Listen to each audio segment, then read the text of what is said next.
Welcome everyone from New York again. I'm in my own apartment and I'm thinking about arpeggios. So I did talk about it in one of the earlier clips, but I wanted to go and do a little bit more.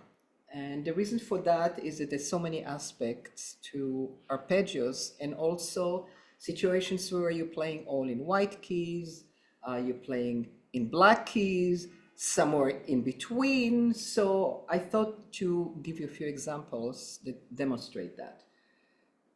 They're all from Chopin Etude, Opus 25, number 11. I've used it a lot to show the opening, all single rotations. It's a good example for that.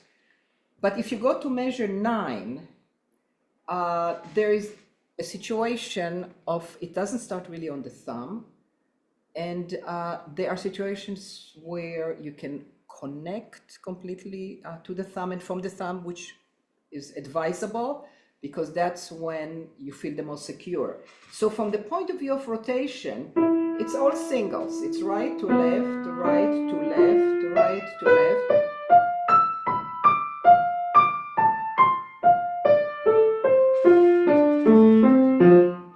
So the point of view of rotation, it's all single rotations. And as you notice, as I go here, I'm moving over a little bit more so that I'm getting closer, or the forearm is getting closer to the thumb, and the rotation doesn't have to be a very exaggerated one. So this is one aspect of it. The other aspect is that when we play on white keys, and if you know anything about this work, you know that we talk as curling fingers as being one of the main reasons for tension. You curl your fingers even a little bit, it tenses the muscles and it's hard for the fingers to move. It does all kinds of wrong things.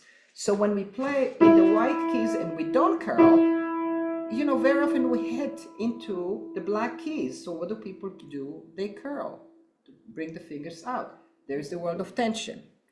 So we have motions that go together with the rotation that address this issue of moving a little out and a little in. We have it especially when we go into the black key area with the short fingers, the thumb and the fifth finger. How do we do it? How do we manage it so we don't stay out and at the last moment bring the thumb and twist, which is another reason for serious injuries. So what happens here? So as we're playing here, I move a little bit out to the fourth finger, which brings me right back into the thumb. If the fourth finger played a little bit like that, then I can't get over to the thumb comfortably. There are all kinds of reasons. I'm giving you the practical aspect of it as much as possible.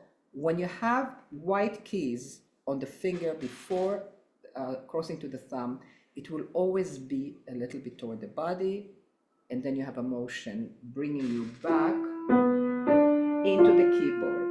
And then there's a little bit of out here and out, bringing you back to here. And coming back, again, if we play the thumb, and I'm playing the thumb about here, I'm not playing it very inside. The other fingers, not curled and not straight, are a little bit in the black key area. So I move a little bit out together with the rotation. And then the finger here is going a little bit forward to bring the thumb into the keyboard. And again, the next motion, next measure, same thing. So far, I can connect everything. But when it comes to here, 1 to 5 can't connect. You see, it brings the arm into this very awkward position. So it's a little bit disconnected. 1 to 5 or 5 to 1.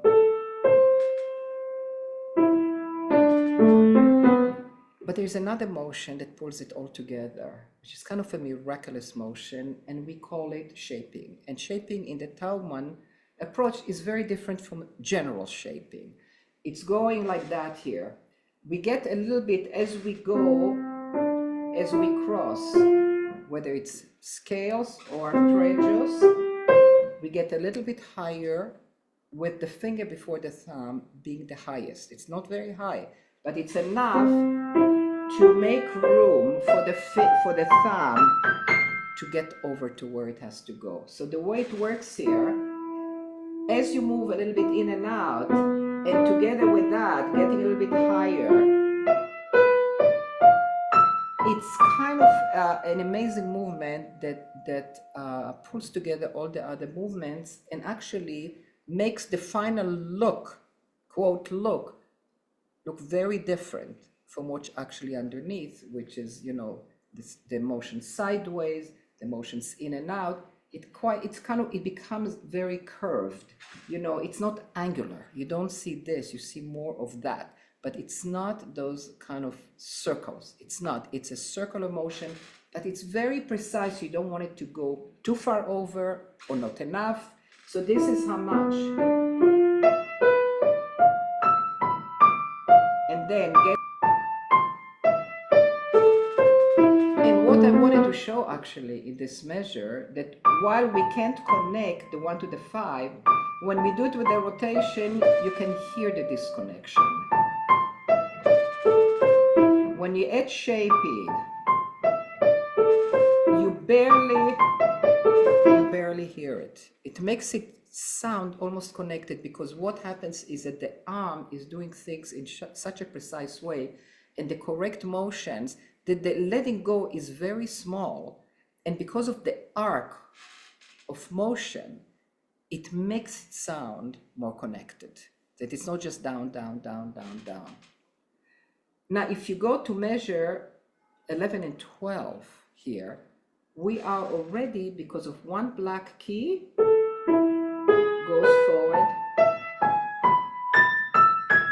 We're not moving out. There's a tiny bit of out on the 2, so it doesn't curl. It moves a little bit out, gets a little bit higher. There's your shape. Comes down, gets a little bit higher. All of those fingers are really playing just a little bit forward. Why? Because those keys are in front of us. When I say forward, it's the most minimal version of in. Because when we go, you know, when we go out and then we have to come in, that's more of a motion. With the shaping, it becomes very, very small, but there's much more of the aspect of actually really moving out in the right amount. Too much in and out is fatiguing and also gets in the way of speed. So together, the two of them together, is hardly much to think about. And then same, and then we have a leap at the end. I would go and do a few more of those arpeggios in the next session.